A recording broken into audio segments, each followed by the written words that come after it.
Hello students, welcome to Bangla defence academy. আমি ঐশ্বর্য বিশ্বাস। আজ আমরা আলোচনা করব ভারতীয় সংবিধান থেকে। তো ভারতীয় সংবিধানে আজকে আমাদের আলোচ্য বিষয় গুরুত্বপূর্ণ ধারা। এমনকি এই গুরুত্বপূর্ণ ধারা সম্পর্কে কিন্তু একটা ভিডিও আগেও বানানো রয়েছে। তোমরা যারা সেই ভিডিওটি দেখোনি তা অবশ্যই ভিডিওটি দেখে নিবে।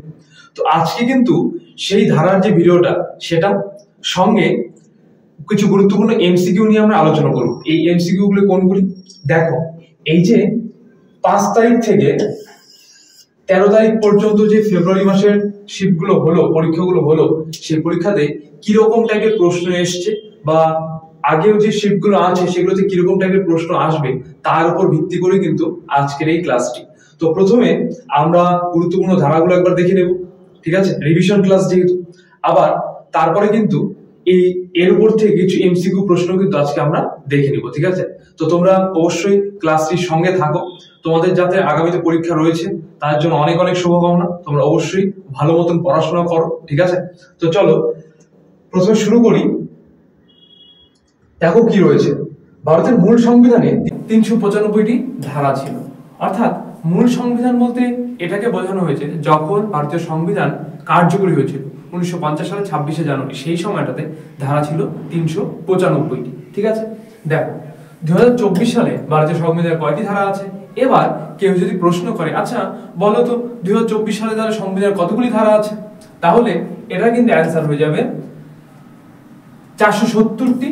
আবার কোথাও কোথাও 448টিও কিন্তু তোমরা পেতে পারো, ঠিক আছে। 470ও আছে, আবার কোথাও কোথাও 448ও কিন্তু আছে। অবশ্যই এটাকে তোমরা দেখে নিবে, কারণ কনফিউশন করে কোনো লাভ নেই। 448ও আছে, আবার 470ও আছে, তাই তো। আচ্ছা দেখো, এরপরে 12টি তপশিল এবং 5টি পরিশিষ্ট সহ এটি 105 বার সংশোধন করা হয়েছে। অর্থাৎ এই যে 395 থেকে 448 বা 470 যাই বলো না কেন, এই পর্যন্ত আসতে কিন্তু মোট 105 বার কিন্তু সংশোধন করা হয়েছে, ঠিক আছে। এখন পর্যন্ত সর্বশেষ সংশোধনী হয় 15ই আগস্ট 2021 সালে। তারপর কিন্তু কোনো সংবিধান সংশোধনী হয়নি, ঠিক আছে। তো এবার আমরা আর্টিকেল গুলো দেখে নেব। 1 নম্বর দেখো কি রয়েছে। আর্টিকেল 1 এ বলা রয়েছে কেন্দ্র, রাজ্য এবং কেন্দ্রশাসিত অঞ্চলের নাম। আচ্ছা, এই আর্টিকেলকে অনুচ্ছেদ বলতে পারো, ধারা বলতে পারো, আবার আর্টিকেল তো বলতেই পারো। এই জন্য আমি আর্টিকেল গুলোই দিয়েছি, হ্যাঁ, আর্টিকেল লিখে দিয়েছি, ইংরেজিতে আর্টিকেলটাই লিখে দেওয়া আছে। আচ্ছা, আর্টিকেল 1 এ দেখো কি বলা আছে, কেন্দ্র, রাজ্য এবং কেন্দ্রশাসিত অঞ্চলের নাম। কেন্দ্র অর্থাৎ আমাদের ভারতবর্ষের নাম, রাজ্য আমাদের যে রাজ্যগুলো আছে ভারতবর্ষে সেই রাজ্যগুলোর নাম, এবং কেন্দ্রশাসিত অঞ্চলগুলোর যে নাম সেই সম্পর্কে বিস্তারিতভাবে আলোচনা করা আছে কিন্তু এই প্রথম বা 1 নম্বর আর্টিকেল। দেখো নতুন রাজ্যের গঠন, অর্থাৎ একটা নতুন রাজ্য কেমন হবে, তার গঠন পরিসর কিরকম হবে, তার সীমানা, সমস্ত কিছুই কিন্তু এই 2 নম্বর যে আর্টিকেল আছে তাতে আলোচনা করা আছে। তোমরা অবশ্যই এটাকে স্ক্রিনশট করে রাখবে। 3 নম্বরে দেখো কি আছে, নতুন রাজ্যের গঠন পদ্ধতি। কিভাবে নতুন রাজ্যটা গঠন করা হবে তার যে পদ্ধতি। নতুন রাজ্য গঠন হবে মানে কি, একটা রাজ্য থেকে অন্য একটা রাজ্যকে ভেঙে দেওয়া হবে, বা একটা রাজ্যকে কি ভেঙে নতুন রাজ্য তৈরি করা হবে। এই তো না যে একটা নতুন কোনো একটা জায়গা দখল করে সেখানে নতুন রাজ্য করা হচ্ছে। একটা রাজ্য আছে সেটাকে ভেঙে, জনসংখ্যার বেসিসে হতে পারে, তাই না, সুযোগ সুবিধার বেসিসে হতে পারে, তাকে ভেঙে একটা নতুন রাজ্য গঠন করা। দেখো পদ্ধতি, সীমানা নির্ধারণ, নামকরণ যা করা হবে সমস্তটাই আর্টিকেল 3 এ আলোচনা করা আছে। আর্টিকেল 4 এ দেখো নতুন রাজ্যের আইন রচনা, অর্থাৎ নতুন রাজ্য তৈরি করলে তো আর হলো না, তার জন্য আইন দরকার আছে, তার জন্য মুখ্যমন্ত্রী দরকার আছে, রাজ্যপাল দরকার আছে, ভোটের দরকার আছে, তাই তো। এই যে আইন রচনা, এটা আর্টিকেল 4 এ কিন্তু আলোচনা করা আছে। অবশ্যই তোমরা এটাকে পড়বে। দেখো আর্টিকেল 5 থেকে 11 এর মধ্যে আলোচনা করা আছে নাগরিকত্ব। নাগরিকত্ব অর্থাৎ সিটিজেনশিপ। আমরা কিভাবে ভারতীয় নাগরিকত্ব পেতে পারি, কিভাবে নাগরিকত্ব হারাতে পারি, আমাদের বন্ধু দেশ, আমাদের শত্রু দেশ কারা, ঠিক আছে, এই সমস্ত সম্পর্কে বিস্তারিতভাবে কিন্তু আলোচনা করা আছে এই নাগরিকত্ব 5 থেকে 11 নম্বর ধারাতে। আর্টিকেল দেখো 12 থেকে 35 মৌলিক অধিকার। আমাদের যে অধিকারগুলো আছে সেই অধিকারগুলো কি কি, মৌলিক অধিকার এখানে মেইনলি 12 থেকে 35 আলোচনা করা আছে। এবার এই 12 থেকে 35 নম্বরের মধ্যে কি কি রয়েছে সেগুলো আমরা আলোচনা করব। দেখো 12 নম্বরে রয়েছে মৌলিক অধিকারের সংজ্ঞা, অর্থাৎ মৌলিক অধিকার কি, মৌলিক অধিকার কিভাবে কার্যকরী হয়, কোনটা কোনটা মৌলিক অধিকারের মধ্যে পড়ে, সবই সংজ্ঞার মধ্যে কিন্তু বলা রয়েছে। এরপরে দেখো আর্টিকেল 14 থেকে 18 মধ্যে কি রয়েছে, সাম্যের অধিকার। এই সাম্যের অধিকার, রাইট টু ইকুয়ালিটি, অর্থাৎ সবার জন্য কি সমান অধিকার বা সবার জন্য সমান সুযোগ বলতে পারি, তাই না? দেখো আর্টিকেল 14 তে কি বলা আছে, এবার এই যে 14 থেকে 18, এবার 14 থেকে 18টা দেখবে এই ব্লু মার্কস যে করা আছে এগুলোর মধ্যে আলোচনা করা আছে, এরপরেরটা আবার ইয়েলো হয়ে যাবে, ঠিক আছে? দেখো আর্টিকেল 14 তে বলা আছে কি, আইনের চোখে সবার সমান অধিকার, অর্থাৎ আইন সবার জন্যই সমান, এটা বলা রয়েছে। এবং সমান সংরক্ষণের ব্যবস্থা, অর্থাৎ আইনের জন্য সবাইকে যেমন সমান অধিকার দেওয়া হচ্ছে, সবাইকে সমান সংরক্ষণও করবে কে, আইন। এবার আর্টিকেল 15C তে বলা রয়েছে মহিলা এবং শিশুদের জন্য যানবাহনের সিট সংরক্ষণের ব্যবস্থা। মহিলা যারা রয়েছে এমনকি শিশুদের জন্য কিন্তু যানবাহনের সিট সংরক্ষণের ব্যবস্থা। তোমরা পাবলিক বাসগুলোতে দেখতে পারবে মহিলাদের জন্য সিট বরাদ্দ থাকে, তাই না? সে বাচ্চাদের জন্য সিট বরাদ্দ থাকে, এটা কিন্তু বলা রয়েছে আর্টিকেল 15 তে। দেখো আর্টিকেল 16 তে কি বলা রয়েছে, সরকারি চাকরির ক্ষেত্রে সবার সমান সুযোগের ব্যবস্থা, অর্থাৎ সরকারি চাকরিতে সবাই কিন্তু সমান সুযোগের কথা এখানে বলা রয়েছে, যেহেতু এটা সাম্যের অধিকার, সবার সমান অধিকার, এই জন্য বলা রয়েছে সরকারি চাকরির ক্ষেত্রেও সবাই যাতে সমান সুযোগ সুবিধা পায়, সেটাও কিন্তু বলা রয়েছে আর্টিকেল 16 তে। আর্টিকেল 17 দেখো, অস্পৃশ্যতা দূরীকরণ। অস্পৃশ্যতার ইংরেজি নাম কি, আনটাচেবিলিটি, অর্থাৎ অসুচ যেটা। তো এই অস্পৃশ্যতা দূরীকরণের কথা কিন্তু বলা রয়েছে, যাতে যে সমাজে যে চতুরাশ্রম প্রথা ছিল, ব্রাহ্মণ ক্ষত্রিয় বৈশ্য শূদ্র, তাদের যে ভেদাভেদটা সেটাকে তোলার কথা বলা রয়েছে এখানে। সবাইকে সমান সুযোগ, সবাই যাতে সমাজের সবাই একসঙ্গে থাকতে পারে, একসঙ্গে বসবাস করতে পারে, সমস্ত কিছু বলা রয়েছে এখানে। আর্টিকেল 18 তে দেখো কি বলা আছে, বিদ্যা বিষয়ক বা সামরিক খেতাব ছাড়া রাষ্ট্র অন্য কোনো খেতাব দান করতে পারবে না। অর্থাৎ রাষ্ট্র তাহলে কি করবে, বিদ্যা বিষয়ক অর্থাৎ MA, BA, PhD, MPhil এই সমস্ত বিদ্যা বিষয়ক যে খেতাবগুলো হয় সেটা দিতেই পারে। কিন্তু আর কি একটা রয়েছে, সামরিক খেতাব। সামরিক খেতাব হতে পারে লেফটেন্যান্ট হতে পারে, কর্নেল হতে পারে, জেনারেল হতে পারে, এই সমস্ত খেতাবগুলো দিতে পারবে কে, রাষ্ট্র। বাদবাকি কোনোটাই কিন্তু কি রাষ্ট্র দিতে পারবে না। এরপরে আর্টিকেল 19 থেকে 22 দাও কি রয়েছে, স্বাধীনতার অধিকার, অর্থাৎ রাইট টু ফ্রিডম। এর মধ্যে আমরা জানতে পারবো আমাদের কি কি স্বাধীনতা রয়েছে। দেখো আর্টিকেল 19 এ রয়েছে বাক স্বাধীনতার অধিকার। বাক স্বাধীনতা অর্থাৎ আমাদের মতামত, অর্থাৎ কথা বলার অধিকার। কথা বলার অধিকার সম্পর্কে কিন্তু বিস্তারিত আলোচনা করা আছে এই আর্টিকেল 19 এ। এবার 20 তে দেখো, কোন অপরাধের জন্য অভিযুক্ত কোনো ব্যক্তিকে নিজের বিরুদ্ধে সাক্ষী হতে বাধ্য করা যাবে না। অর্থাৎ কোন একটা অপরাধী সে দোষ করেছে, ঠিক আছে, এবার তাই কিন্তু তার বিরুদ্ধে সাক্ষী দেওয়ার জন্য কিন্তু তাকে ফোর্স করা যাবে না বা বাধ্য করা যাবে না, ঠিক আছে। এরপরে আর্টিকেল 21 এ দেখো জীবনের নিরাপত্তা ও ব্যক্তিগত স্বাধীনতার কথা উল্লেখ আছে। জীবনের নিরাপত্তা, এবার লাইফ সিকিউরিটি, অর্থাৎ লাইফ সিকিউরিটির সঙ্গে কি আছে, ব্যক্তিগত স্বাধীনতা, নিজের স্বাধীনতার কথাও কিন্তু এখানে বলা রয়েছে, ঠিক আছে। এবার এটা 21 পর্যন্ত ছিল, কিন্তু তারপরে 86তম সংবিধান সংশোধনী 2002 সালে কিন্তু এটা যুক্ত হয়েছে। আর্টিকেল 21 এর এই শিক্ষার অধিকার, এখানে বলা রয়েছে 6 থেকে 14 বছরের শিশুদেরকে এখানে অবৈতনিক শিক্ষার কথা বলা আছে। আর এদের সুযোগ সুবিধা কে দিবে, সরকারি যে স্কুলগুলো সেই স্কুলগুলোতে কিন্তু সুযোগ সুবিধা দেওয়ার কথা বলা রয়েছে। এরপর দেখো আর্টিকেল 22 কি বলা আছে, গ্রেপ্তার ও আটকের সংক্রান্ত কিছু অধিকার বলা আছে। গ্রেপ্তার, কোনো ব্যক্তিকে গ্রেপ্তার করা হলো, হঠাৎ রাস্তা দিয়ে যাচ্ছে তাকে ধরে নেওয়া হলো, এবার তাকে আটক করা হলো, তাহলে এভাবে তো আটক করা যায় না, তাকে নিশ্চয়ই কোনো মানে অ্যারেস্ট ওয়ারেন্ট থেকে শুরু করে কিছু তারও কিছু জানার অধিকার আছে, কেন তাকে আটক করা হলো বা কেন তাকে ধরা হলো, তাই না? এখানে বলা হয়েছে গ্রেপ্তার ও আটক সংক্রান্ত কিছু অধিকার বলা আছে। আর্টিকেল 23 থেকে 24 এ বলা রয়েছে শোষণের বিরুদ্ধে অধিকার। এবার রাইট এগেইনস্ট এক্সপ্লয়টেশন। এবার শোষণ করা মানে কি, যাতে খাটানো, বেকার খাটানো হতে পারে সেটা, তাই না? দেখো মানুষ কেনা বেচা বন্ধ করা, এটা তো অবশ্যই আইনত দণ্ডনীয় অপরাধ, এবং জোর করে কাজ করানো বন্ধ করা ব্যবস্থা। এবার কোনো ব্যক্তিকে জোর করে তার ইচ্ছার বিরুদ্ধে তাকে দিয়ে কাজ করানো, এটাও কিন্তু আইনত দণ্ডনীয় অপরাধ। আর্টিকেল 24 শিশু শ্রম বন্ধ করা হয়েছে, অর্থাৎ শিশু শ্রম কিন্তু পুরোপুরি ভাবে এখানে নিষেধ করা হয়েছে, যাতে শিশু শ্রমের কোনো রকম এখানে জায়গা দেওয়া হয়নি। আর্টিকেল 25 থেকে 28 ধর্মীয় স্বাধীনতার অধিকার, অর্থাৎ আমাদের যে স্বাধীনতা দেওয়া হয়েছে ধর্মীয় ক্ষেত্রে, ধর্মীয় আলাপ আলোচনা থেকে শুরু করে ধর্মীয় সভা করার জন্য যে স্বাধীনতা আছে, অবশ্যই স্বাধীনতা দেওয়া হয়েছে, কিন্তু এটাও দেখতে হবে যে ধর্মের জন্য যাতে কারোর সমস্যা না হয়ে দাঁড়ায়, তাই না? ধর্ম বোঝার যাতে কারোর সমস্যা না হয়ে দাঁড়ায়। এখানে যে চাঁদা আদায় সম্পর্কে বলা রয়েছে। আর্টিকেল 29 থেকে 30 সংস্কৃতি ও শিক্ষাগত অধিকার, আমাদের যে সংস্কৃতি রয়েছে, আমাদের যে শিক্ষাগত অধিকার, যে আমাদের সংস্কৃতি সবার সামনে তুলে ধরা, আমাদের সংস্কৃতি গোটা পৃথিবী জানতে পারা, তাদের সামনে আমাদের সংস্কৃতিকে তুলে ধরা, এই সম্পর্কে কিন্তু সংস্কৃতি ও শিক্ষাগত অধিকার সম্পর্কে বলা রয়েছে 29 থেকে 30 নম্বর ধারা। আর্টিকেল 31 এটা সম্পত্তির অধিকার ছিল এখানে, এটা কিন্তু বর্তমানে সেটাকে পুরোপুরি বাতিল করে দেওয়া হয়েছে। এখন বর্তমানে এই সম্পত্তির অধিকারটা কততে আছে? 300 ধারায় কিন্তু নিয়ে যাওয়া হয়েছে। এটা আমরা পরে আলোচনা করছি সম্পত্তির অধিকারটা।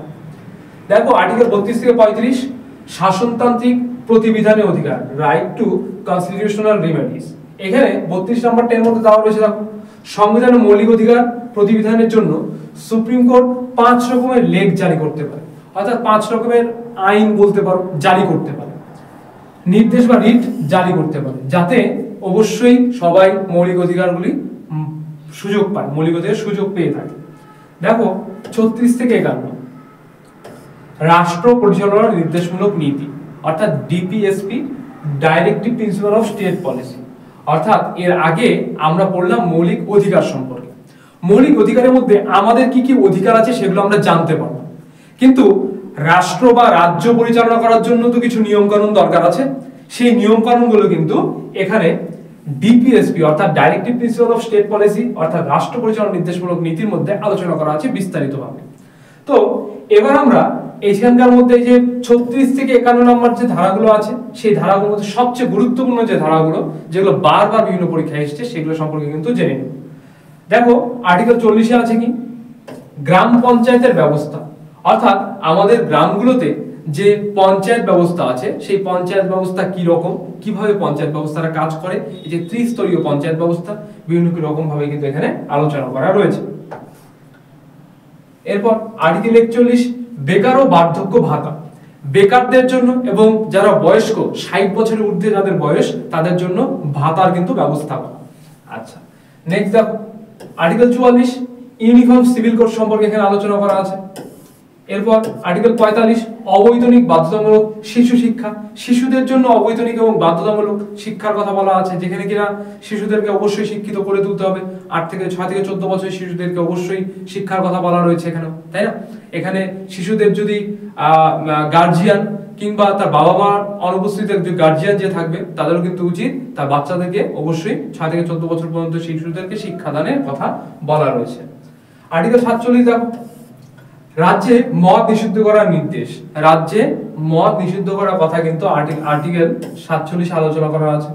আর্টিকেল 48 এর এতে দেখো পরিবেশ, বন এবং বন্যপ্রাণী রক্ষা, এখানে পরিবেশকে রক্ষা করা, বন এবং বন্যপ্রাণীকে রক্ষা করার কথা বলা রয়েছে, যদিও এটা মানুষ কোথায় মানছে, তাই না?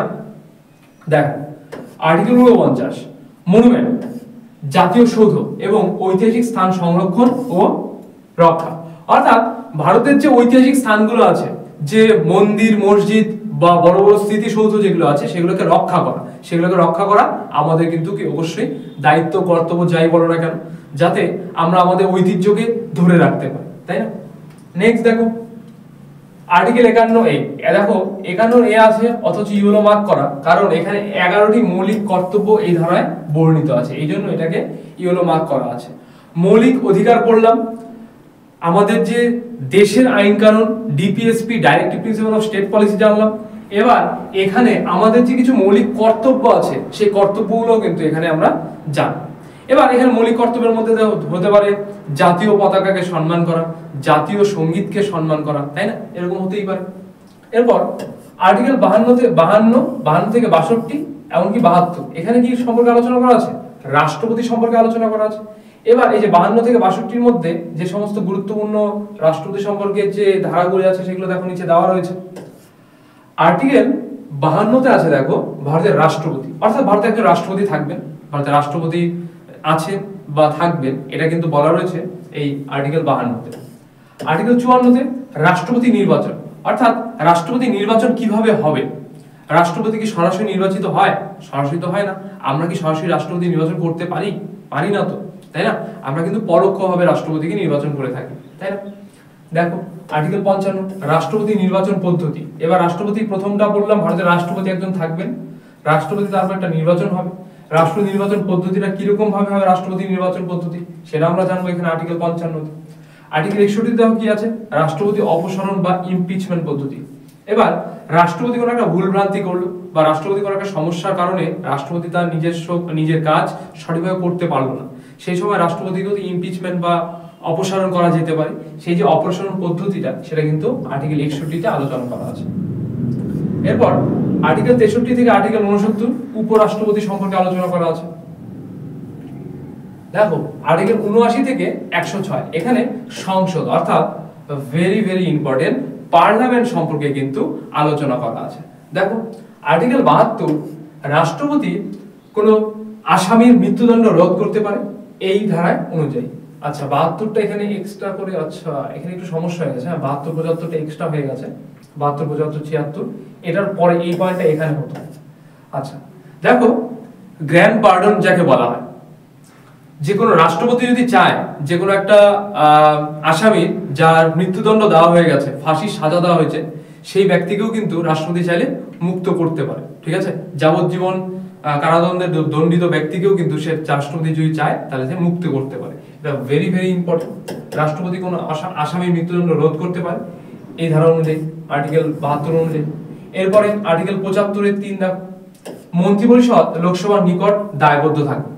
মন্ত্রিপরিষদ সবসময় কি লোকসভার কাছে কিন্তু কি দায়বদ্ধ থাকবে বলা রয়েছে এটা। আর্টিকেল 76-এ দেখো কি বলা আছে, অ্যাটর্নি জেনারেল অফ ইন্ডিয়া, অর্থাৎ ভারতে একটা অ্যাটর্নি জেনারেল থাকবে, এটা কথা বলা আছে আর্টিকেল 76-এ। এবার এখানে হবে আর্টিকেল 79 থেকে 106 সংসদ। আর্টিকেল 93-তে বলা রয়েছে স্পিকার এবং ডেপুটি স্পিকার। ভারতে একজন স্পিকার থাকবেন, একজন ডেপুটি স্পিকার থাকবেন, তাদের কার্যকাল তাদের সম্পর্কে বিস্তারিত আলোচনা করা আছে 93 অর্থাৎ 93 নম্বর আর্টিকেলে। আর্টিকেল 108 কিছু বিশেষ ক্ষেত্রে সংসদের যৌথ অধিবেশন, অর্থাৎ কোন একটা হঠাৎ কোন একটা কিছু সমস্যার সৃষ্টি হলো বা কোন একটা বিশেষ ক্ষেত্রে কিন্তু সংসদ চাইলে যৌথ অধিবেশন ডাকতে পারে, ঠিক আছে? লোকসভা রাজ্যসভা একসাথে। আর্টিকেল 110 দেখো অর্থবিদ বা মানি বিল, এটা ভেরি ভেরি ইম্পর্টেন্ট। মানি বিল, মানি বিল কত নম্বর আর্টিকেল আলোচনা করা আছে তাহলে? অবশ্যই 110 নম্বর আর্টিকেলে। আর্টিকেল 112 বাজেট, যে কেন্দ্রীয় সরকার যে আমাদের বাজেট করে থাকে, বাজেটগুলো কোন মাস থেকে কোন মাসের মধ্যে ধরা হয়, বা বাজেট এবছর বাজেট কে পেশ করেছে, অবশ্যই তোমরা সেটা কমেন্টস করবে যে এবছর বাজেট কে পেশ করেছে। তো বাজেট সম্পর্কে আলোচনা করা আছে 112 নম্বর ধারাতে। আর্টিকেল 123 দেখো, সংসদের অধিবেশন বন্ধ থাকলেও রাষ্ট্রপতি অর্ডিন্যান্স জারি করতে পারে। অর্থাৎ সংসদের যদি অধিবেশনটা বন্ধও থাকে, যদি রাষ্ট্রপতি যদি চায় যে অর্ডিন্যান্স জারি করবে তাহলে কিন্তু রাষ্ট্রপতি জারি করতেই পারে। এবার আর্টিকেল 124 থেকে 152 দেখো কেন্দ্রীয় বিচার ব্যবস্থা, অর্থাৎ কেন্দ্রের বিচার ব্যবস্থা। কেন্দ্রীয় বিচার ব্যবস্থা আগে শুনলেই মাথায় কি আসে? সুপ্রিম কোর্টের কথা মাথায় আসে, তাই তো? দেখো কেন্দ্রীয় বিচার ব্যবস্থা মানে কি, আর্টিকেল 124-এ কি রয়েছে? Supreme court. এবার আর্টিকেল 148-এ রয়েছে দেখো কন্ট্রোলার এন্ড অডিটর জেনারেল, যেটা ক্যাগ বলা হয়। এবার এই যে সুপ্রিম কোর্ট সম্পর্কে বিস্তারিত আলোচনা করা আছে আর্টিকেল 124 থেকে 152-তে, যার মধ্যে সুপ্রিম কোর্টের বিচারপতি থেকে শুরু করে, সুপ্রিম কোর্টের উকিল থেকে শুরু করে, তাদের স্যালারি থেকে শুরু করে সমস্ত কিছু কিন্তু আমরা এখানে পেতে পারি। এবার আর্টিকেল 148 গেল। আর্টিকেল 153 থেকে 213 রাজ্যপাল ও মন্ত্রিসভা। রাজ্যপাল এবং মন্ত্রিসভা সম্পর্কে আর্টিকেল 153 থেকে কিন্তু 213-তে বিস্তারিত আলোচনা করা রয়েছে। এরপর আর্টিকেল 153 রাজ্যপাল।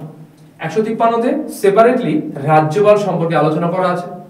আর্টিকেল 159 রাজ্যপালের শপথ গ্রহণ বা প্রতিজ্ঞা বিষয়ে উল্লেখ আছে। এবার রাজ্যপাল যে শপথ নেবে, কিভাবে শপথ নেবে বা কিভাবে প্রতিজ্ঞাবদ্ধ হবে সেই বিষয়ে বিস্তারিত আলোচনা করা আছে কিন্তু এই আর্টিকেল 159 নম্বর 159-এ।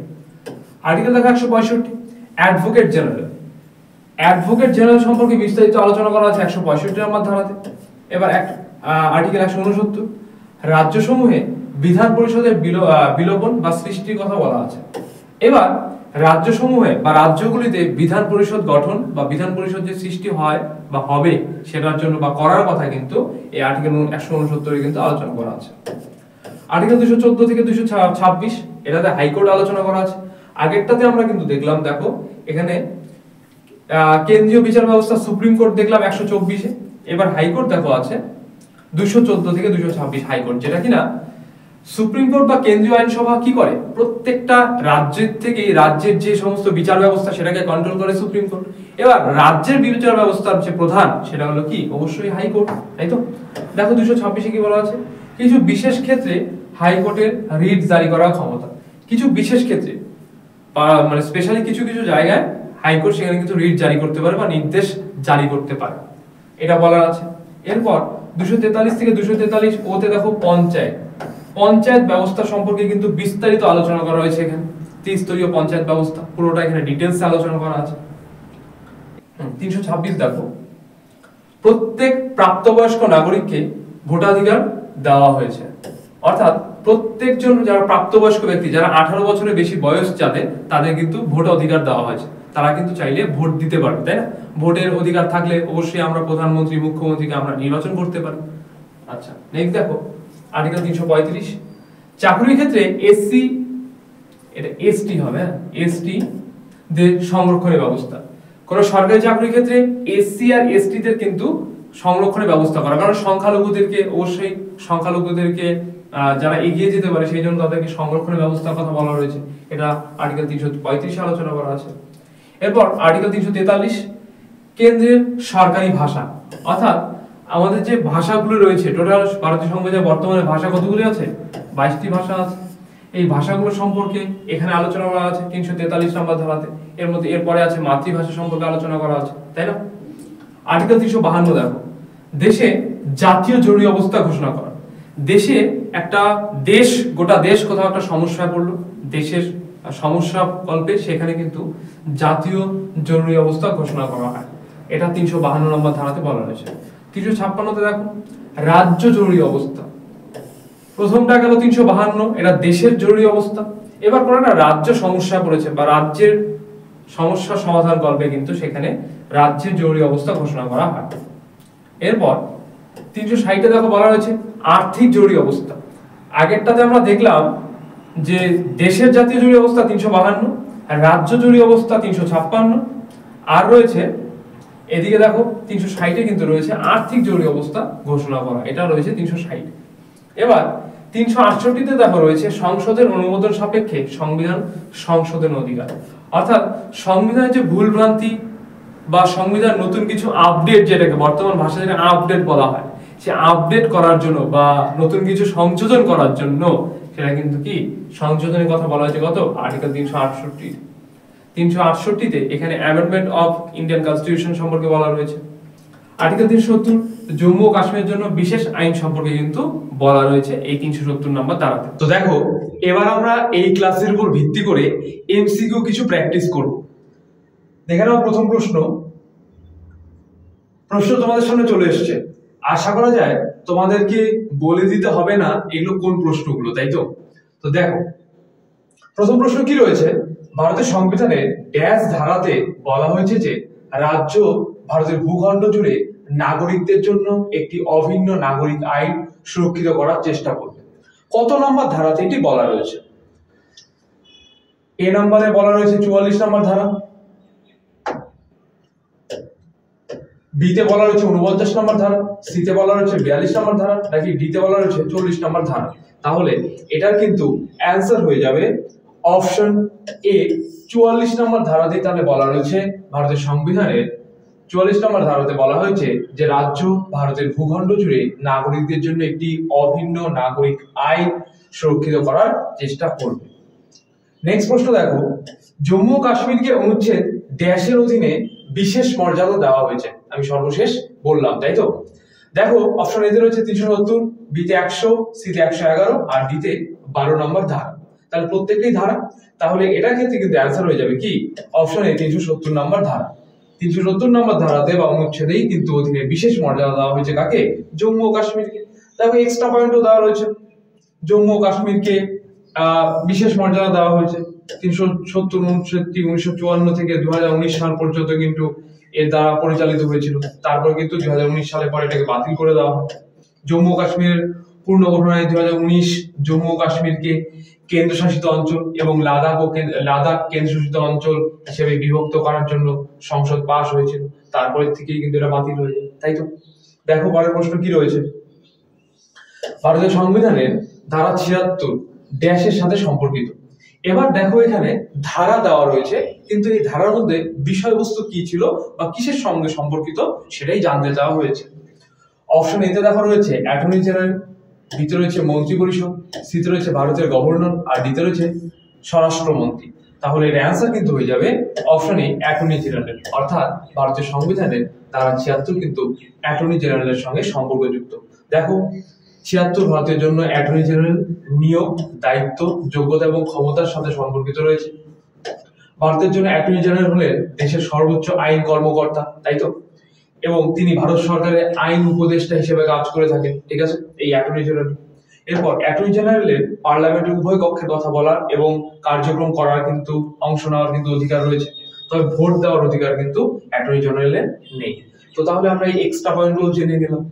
নেক্সট প্রশ্ন দেখো, ভারতের সংবিধানের প্রেক্ষাপটে নিম্নলিখিত কোন ধারাটি নাগরিকদের ধর্মের স্বাধীনতার অধিকার নিশ্চিত দেয়? আচ্ছা, ধর্মীয় স্বাধীনতার কথা নিশ্চিত দেয় কোন ধারাটি? অপশন এতে রয়েছে ধারা 14, বিতে রয়েছে ধারা 25, সিতে রয়েছে ধারা 32, আর ডিতে রয়েছে ধারা 22। তাহলে অ্যান্সার কিন্তু হয়ে যাবে অপশন বি ধারা 25। এই ধারা 25 কিন্তু ভারতীয় সংবিধানের নাগরিকদের ধর্মীয় স্বাধীনতার কিন্তু অধিকার নিশ্চয়তা দেয়। দেখো কি বলা রয়েছে, 25 নম্বর ধারা নাগরিকদের ধর্মীয় স্বাধীনতা অধিকার দিয়ে থাকে। এটি বিবেকের স্বাধীনতা এবং মুক্ত যুক্ত পেশা, অনুশীলন এবং ধর্ম প্রচারের স্বাধীনতা কিন্তু প্রদান করে থাকে। অলরেডি আমি কিন্তু ক্লাসে আলোচনা করলাম। নেক্সট প্রশ্ন, 86তম সংবিধান সংশোধনী আইন 2002 ভারতের সংবিধানে নিম্নলিখিত কোন ধারাটি প্রবেশ করিয়েছিল? আচ্ছা, এটা তাহলে সংবিধান সংশোধনের প্রশ্ন আসতে পারে, আবার কিন্তু ধারা থেকেও আসতে পারে। বলা রয়েছে 86তম সংবিধান সংশোধনী যেটা 2002 সালে হয়েছিল, তাতে কোন ধারাটি সংবিধানে যুক্ত হয়েছে? অপশন এতে রয়েছে 21 এর, বিতে রয়েছে 39 এর, সিতে রয়েছে 20 বি, আর ডিতে রয়েছে 56 সি। তাহলে এটার কিন্তু অ্যান্সার হয়ে যাবে অপশন এ 21 এ। 2002 সালে ভারতের সংবিধানে 86তম সংশোধনী আইনে সরবরাহ করা হয়েছিল এই 21 এ নাম্বার ধারা। সংবিধানের ভাগ 3 এ মৌলিক অধিকার হিসেবে শিক্ষার অধিকার কিন্তু যুক্ত হয়েছিল। এই সংশোধনটি ধারা 21 এ প্রবেশ করিয়েছিল, যা 6 থেকে 14 বছর বয়সী শিশুদের শিক্ষার অধিকার কিন্তু মৌলিক অধিকার হিসেবে পরিণত করেছিল, ঠিক আছে। নেক্সট প্রশ্ন দেখো, ভারতের সংবিধানে 231 অনুচ্ছেদ 2টি বা ততোধিক রাজ্যের জন্য একটি সাধারণ হাইকোর্ট প্রতিষ্ঠার ক্ষমতা প্রদান করে। আচ্ছা, সংসদকে, সুপ্রিম কোর্টকে, ভারতের রাষ্ট্রপতি, নাকি কেন্দ্রীয় মন্ত্রিসভা? তাহলে এটা কিন্তু অ্যান্সার হয়ে যাবে অপশন এ সংসদ। তাহলে ভারতের সংবিধানে 231 অনুচ্ছেদে বলা রয়েছে কি 2 বা ততোধিক রাজ্যের জন্য কিন্তু একটি সাধারণ হাইকোর্ট কিন্তু প্রতিষ্ঠা করা যেতে পারে। হাইকোর্ট প্রতিষ্ঠার ক্ষমতা প্রদান করে কে পারে? সংসদ প্রদান করে। দেখো ভারতীয় সংবিধানে অনুচ্ছেদ 231 2 বা ততোধিক রাজ্যের জন্য একটি সংসদ সাধারণ হাইকোর্ট প্রতিষ্ঠার সঙ্গে সম্পর্কিত। বর্তমানে আমাদের দেশে 25টি কিন্তু হাইকোর্ট রয়েছে, যার মধ্যে 3টি সাধারণ হাইকোর্ট রয়েছে। তিনটি হাইকোর্টে এরকম ধরো একের অধিক রাজ্য কিন্তু 3টি হাইকোর্টের তত্ত্বাবধানে চলে। পাঞ্জাব এবং হরিয়ানা রাজ্যগুলি একটি সাধারণ হাইকোর্টে ভাগ করে, যা চণ্ডীগড় অবস্থিত, ঠিক আছে। তার মধ্যে একটা উদাহরণ দিয়ে দেওয়া হলো। এরপর উত্তর পূর্ব রাজ্যগুলি আসাম, মিজোরাম, নাগাল্যান্ড, অরুণাচল প্রদেশ, গুয়াহাটিতে একই হাইকোর্টে কিন্তু অংশীদার, ঠিক আছে। তাহলে এটা মনে রাখবে। নেক্সট প্রশ্ন দেখো, ভারতের সংবিধানের কোন অনুচ্ছেদ অস্পৃশ্যতা ধারণাকে বাতিল করে এবং যে কোনো আকার বা আকারের অনুশীলনকে নিষিদ্ধ করে? অর্থাৎ অস্পৃশ্যতাকে বাতিল করা কোন ধারাতে বলা রয়েছে? 16, option B 15, option C 17, option B 14। তাহলে এটা কিন্তু উত্তর হয়ে যাবে অপশন সি 17। ভারতের সংবিধানে 17 নম্বর অনুচ্ছেদ কিন্তু অস্পৃশ্যতা ধারণাকে বাতিল করে এবং যে কোনো আকার বা আকারে এই অনুশীলনকে নিষিদ্ধ করে। প্রকৃতপক্ষে অস্পৃশ্যতা থেকে উদ্ভূত কোনো অক্ষমতা প্রয়োগে আইন অনুযায়ী শাস্তিযোগ্য অপরাধ কিন্তু হবে। এবার যদি কোনো এই অস্পৃশ্যতা জনিত কোনো ধারণা যদি দেখা যায় তাহলে কিন্তু অবশ্যই তাকে কিন্তু শাস্তিযোগ্য অপরাধ হিসেবে সেইটাকে দেখা পাবে। ঠিক আছে, নেক্সট প্রশ্ন দেখো, ভারতের সংবিধানে কোন ধারাতে ভারতীয় নাগরিকদের জন্য বিভিন্ন মৌলিক কর্তব্য নির্ধারণ করা হয়েছে? মৌলিক কর্তব্যের কথা বলা হয়েছে কত নম্বর ধারাতে? অপশন এ ধারা 74 এ, ধারা 51 এ, সি ধারা 88 বি, ডি ধারা 44 বি। তাহলে কোথায় মৌলিক কর্তব্যের কথা বলা রয়েছে? তাহলে অ্যান্সার হয়ে যাবে অপশন বি ধারা 51 এ তে কিন্তু এই মৌলিক কর্তব্য নির্ধারণ করা রয়েছে।